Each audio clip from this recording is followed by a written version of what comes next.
One of the things about Melvin is when you learn about what he's been through, it's actually very sad.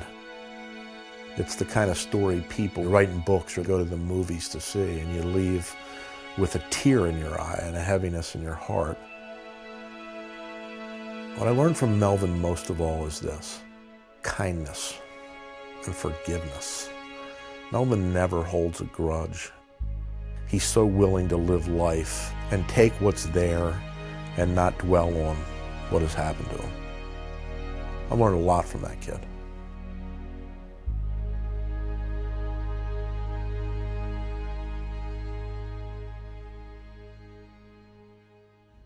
Honestly, I'm just glad that I'm here. Not many kids would say they're grateful for surviving something like that. I mean, like I said, like anything could happen. I want to make them make sure. You. I told them. When we talk about the Civil War in Liberia, we're really talking about literally dozens of groups rallying around various different warlords. Really, the entire country degenerates into chaos.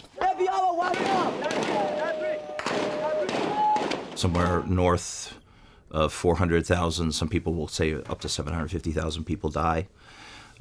Probably close to that many are displaced either internally or abroad.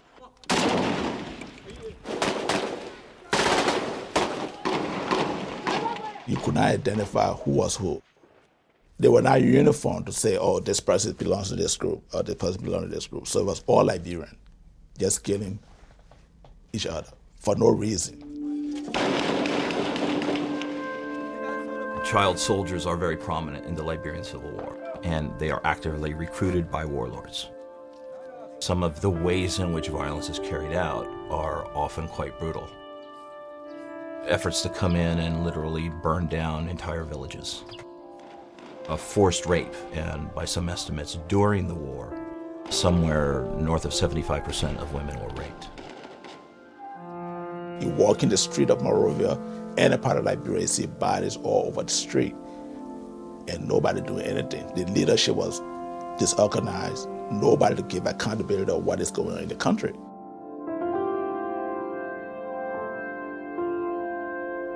The war drove them apart. My dad went another way, and my mom did, and they both just lost each other. I moved to another area of the country. I didn't have a chance to see Melvin until after 2 years. I saw him on 2 occasions. Then I was lucky to get a job with the United Nations. I started preparing to actually leave the country because it was not too safe.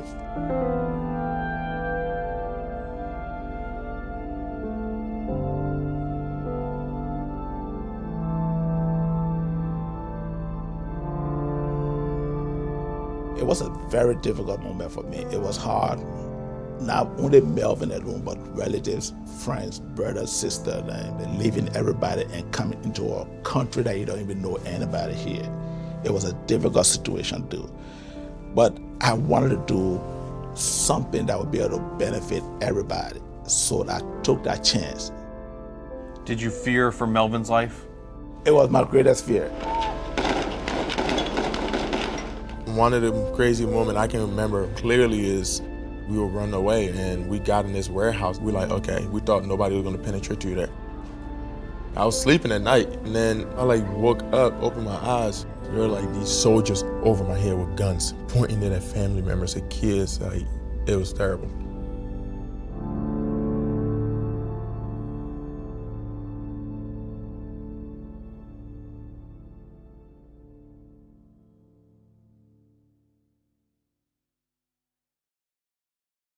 When I came back, I couldn't just say, oh, you gotta come over here. It took time.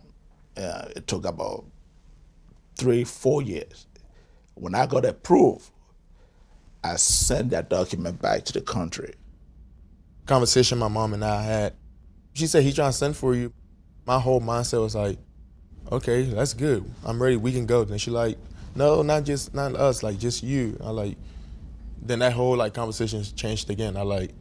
No, I'm not leaving without you.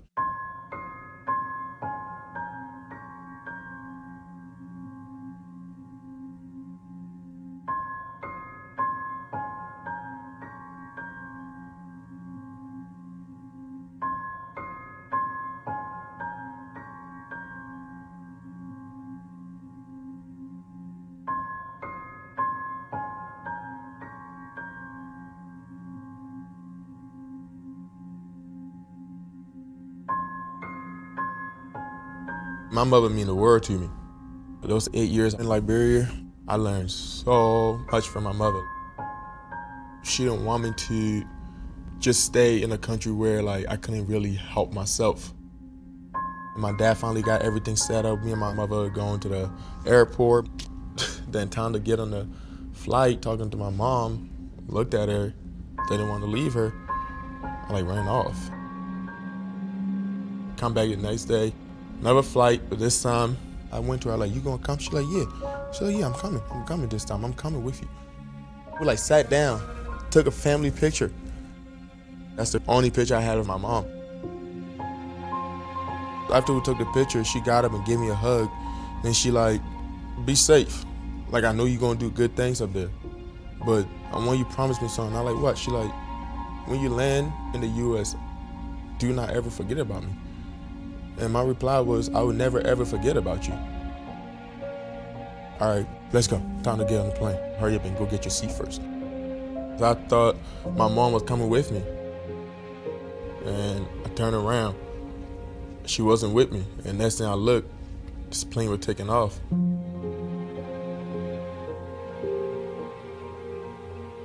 That moment I saw that flight in the air and my mother wasn't with me, I felt this sharp pain in my chest. Like something telling me like, this is gonna take a while before I see her again.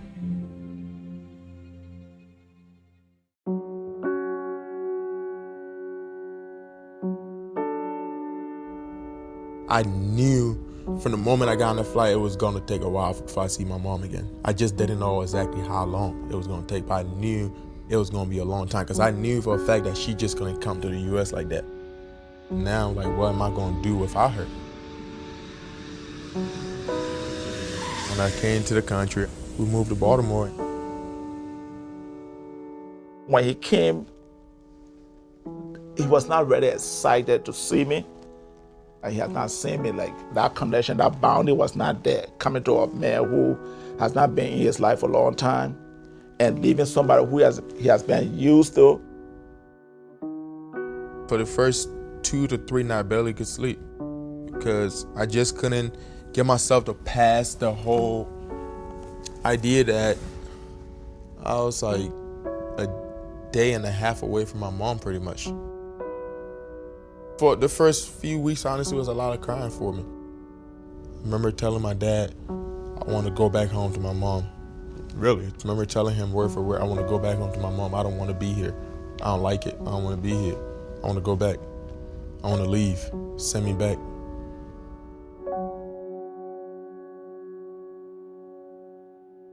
I said, Melvin, this is what you can do for me. This is a big country.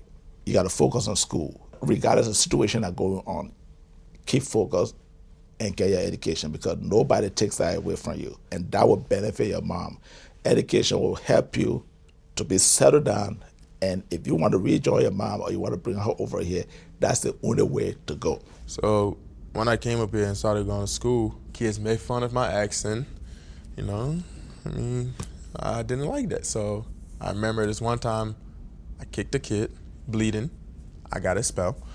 Tried another school, punched a kid, bleeding. I got a spell. They call him different names. African monkey, jungle man. And he wanted to express his feeling, but he could not do it in a proper way. So violence took place. He wanted to fight back. What he saw from back home, he wanted to put into use. I mean, if you tormented me every time in school, I will fight back because I get experience people being killed and people being tortured. But I told him, you got to erase that notion. Here is a different situation. You can't do that. You're going to trouble. I told him, look, you don't fight here. This is a civilized country. Fighting will not solve the problem. Your anger, take it and put it into something great. One day, my counselor, he was like, you should really try this game. I like, no, not for me. He like, you will be a beast at this. The guy from school came to me and said, look, this man has potential to play football. I said, what football? What are you talking about? He said, American football, the one that we throw with hands and people grab and all of that. So I said, okay, but I don't know that game. Melvin does not even know the game. I thought, honestly, it was just stupid for people to be running around hitting each other. And each time one of my dads explained that, like, so you technically get 3 tries to go this far. Why if you don't go that far? Then he's like, you give it to the other team. Then I'm like, okay, then that's a waste of time. Next thing I look, I was agreeing to playing football. Once I'm on the field, it's just like I'm in my own world.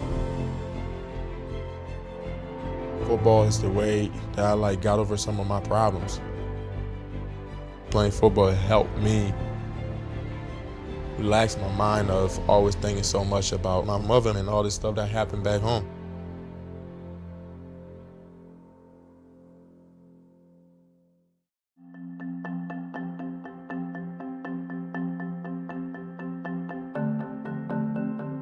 I heard about Melvin from a friend of mine. One day after practice, a couple of my coaches and I drove out, and when we pulled up, we knew who he was immediately. He was a foot taller than everybody else. Usually we leave after we see a little bit, but I wanted to stay and watch this kid because he was that impressive.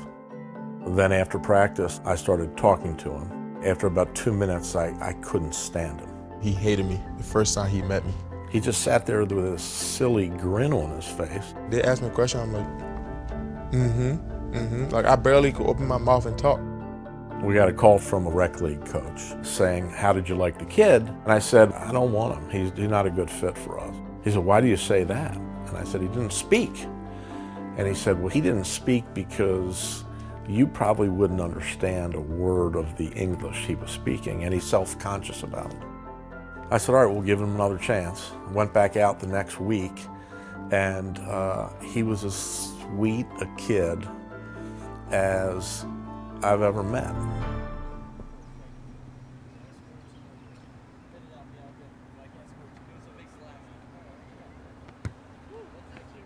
I just had that feeling that he was one of those people that was gonna help me in life. Like he was gonna be there for me.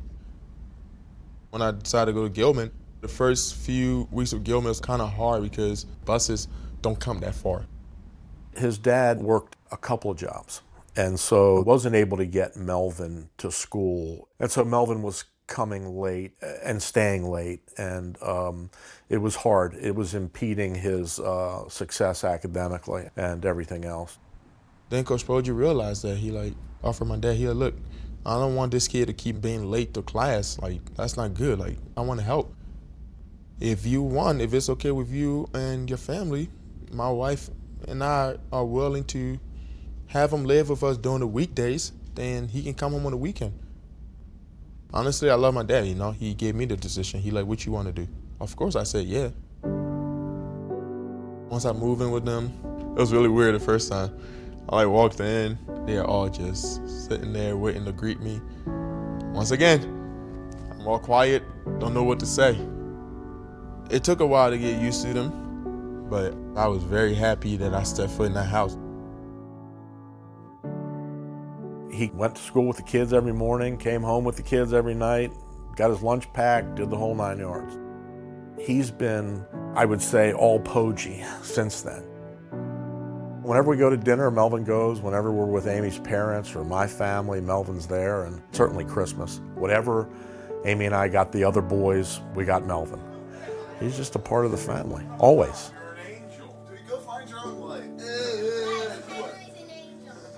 For a white family to take up a colored child, whatever it is, not everybody can do that. To try to bring that person into that family and live with them for that long period of time, that's special. Believe me, everything we gave to Melvin, we've gotten 1,000-fold back. Spending time with them and being around them started helping with all this sadness I had in me. But I'll never ever forget my mom. That never ever gonna happen. He constantly talked about, I have to go back, I have to, or I have to have her here. We talked about various ways of doing that. Both Biff and I felt it was really important for him to connect not only with his mother, but to connect with who he is and where he's from. And we've always wanted him to be able to go back and see her.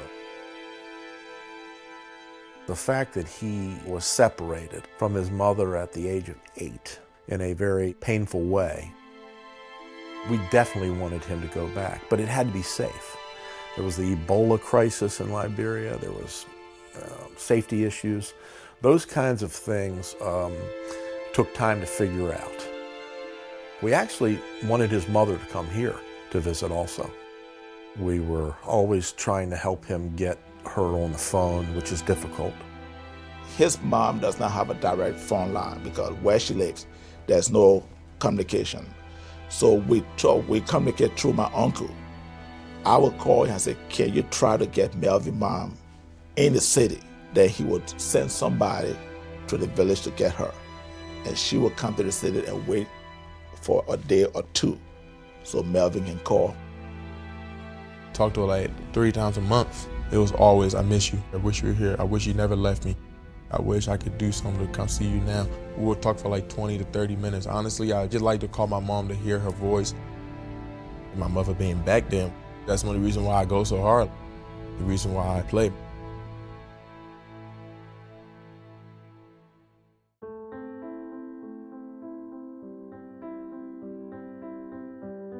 I committed to Virginia Tech. I played as a freshman.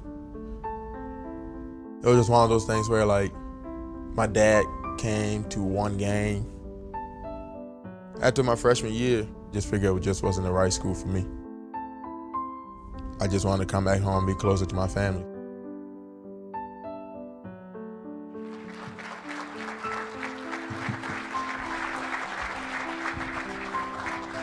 When you come in as a new coach, you have a full roster of guys you don't know much about. When I first got here, I met with everyone on the team, individual meeting one by one. First met Melvin a year ago, December. I wanted to let him know that everything I'm gonna do for this team, I'm not just doing this for this team, but I'm also doing it for my mom. I promise y'all, like, you ain't gonna see a harder working kid, everything that I do. As you get to know Melvin, the story starts to unfold. So you start hearing bits and pieces and then start asking Melvin questions about it. Melvin expressed that he hadn't seen his mom in 15 years. It becomes one of those stories that just makes you really, open your eyes and say, wow, okay, there's a lot going on there. Well, this is something we need to get done to help him get back there and see his mom. The way we're able to assist with that through the NCAA is a Student Athlete Opportunity Fund.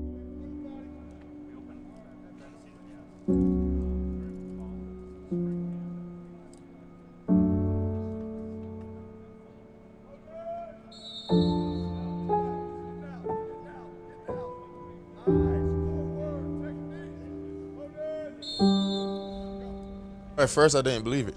I really didn't. Like, at first, I was like, okay, I don't really want to believe this until I see the plane ticket being printed out to me. The next day, they texted me, come later so we can purchase your ticket for your flight. It's the greatest feeling ever. I haven't started smiling since then. It's a great feeling to know that I'm finally about to go see the love of my life. Like, so I haven't seen her in 14 years. Like, that little boy's going right home. For him to actually be able to hear her and talk to her and smell her and hug her again, wow, that's a great thing. What this young man been through and his mom being in that location, and for them to send him back, that just brings joy to my heart, and I'm very grateful to them. It's the right thing to do. It's not anything spectacular. It's what we need to do. That's our obligation. Melvin's part of our team, our family, and we're doing what we're supposed to do. I've had a lot of people helping me get to this moment, but it also made me realize that I worked hard to be able to get to this moment. There's just so many people I can thank. It's gonna be the greatest moment of my life.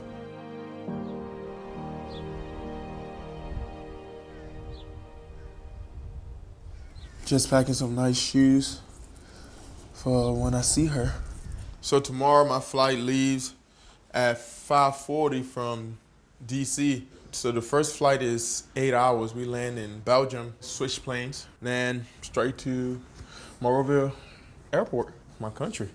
I'm just excited to go back and see how Things have changed, you know. I have not seen my mother's face since I left her, not even on video chat, except for pictures. I just kept it a secret because I want to get out that car. I want to see her face. Like, I don't want her to be anxious, like, is he really coming? Is he really coming? He's told me he's coming, but is he really coming? I don't want that. It's time to go. Heading to the airport. I've been checking like 50,000 times, man, make sure I have everything. I wanted to be a surprise because I never had the chance to do surprises like that for my mom. It's my passport used to come to the U.S. It's the littlest thing, like buying her flowers. I never had a chance to do that as a kid. Why not skip all these little surprises and just surprise her with me standing in her face? Good luck, man. Be very careful. Bye, okay? Boo-boo. Hi, Melvin. Have a good time. Love you too. It's gonna be the greatest moment in my life when I had to run and hug my mom and tell her I love her over and over and over.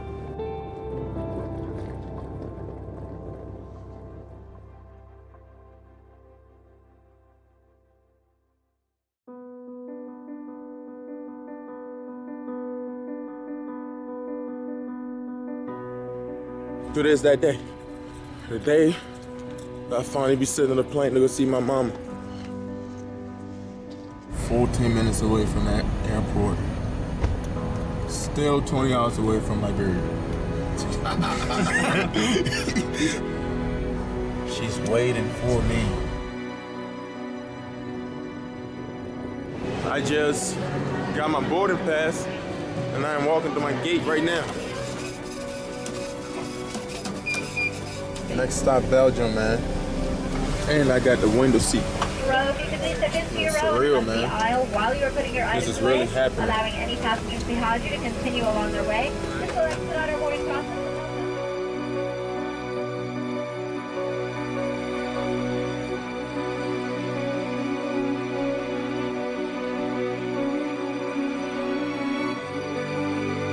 Made it safely to Belgium. Next stop, Monrovia, baby. 7 more hours. Last flight.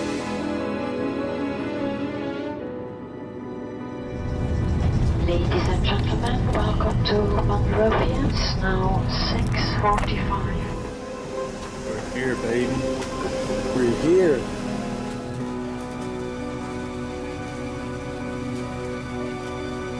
My uncle just picked me up from the airport. Too excited. It's been a long time. I'm excited to be back with my people, man. We actually about to pull up to the hotel soon. This is it, man. I am back home.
I love you.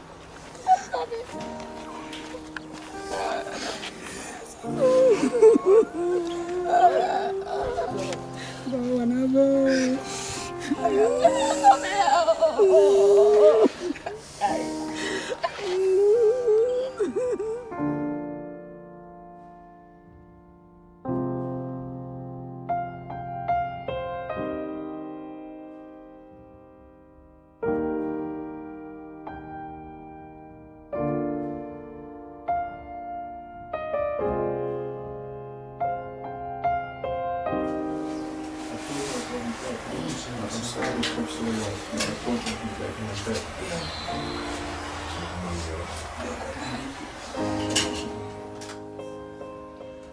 know, I've been waiting for that time for the past 14 years since I left her. Having her in my arm, like, it took away all these pain that I have had and stored inside of me.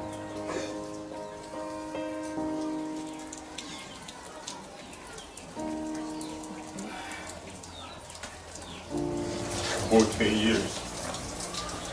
Just been taken away. This is the best feeling ever, man. Ain't nothing that can destroy this feeling for me. Nothing. I'm the happiest day right now on the planet. And I love him. I love him. I'm a baby.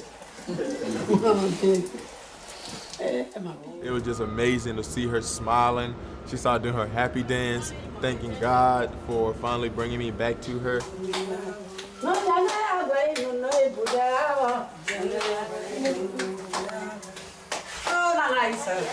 love you so much.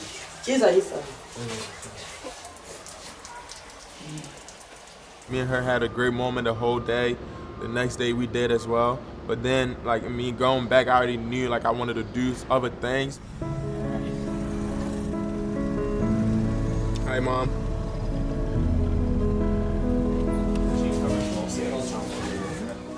I went to Monrovia Football Academy, which is a school also teaching kids to be good students at the same time, like good athletes. I played for honestly like an hour and 30 minutes to almost 2 hours. It was great. Right now, this road is like New York City. I'm in this cab with my mom. This road is crazy. Melvin has been talking a lot about, I also did a live radio show to pretty much talk to my people in my country, you know? You gotta set your mind on one go. You gotta set the bar so high that doesn't matter what, you know you can't fail. My favorite thing that I did was I went to another school. This was a school for those kids who lost their family during the Ebola crisis. They have their own schooling because people are so scared to be around them. It was amazing to do that. Got Mama Dukes and Uncle with me. Sister wants me. For the last 2 days, I was just thinking too much about how I can like not leave and see my mom sad again.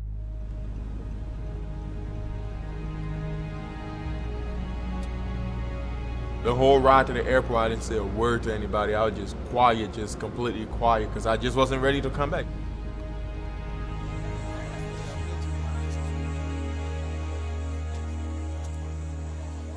Finally got to the airport, and I hugged her. She just started crying.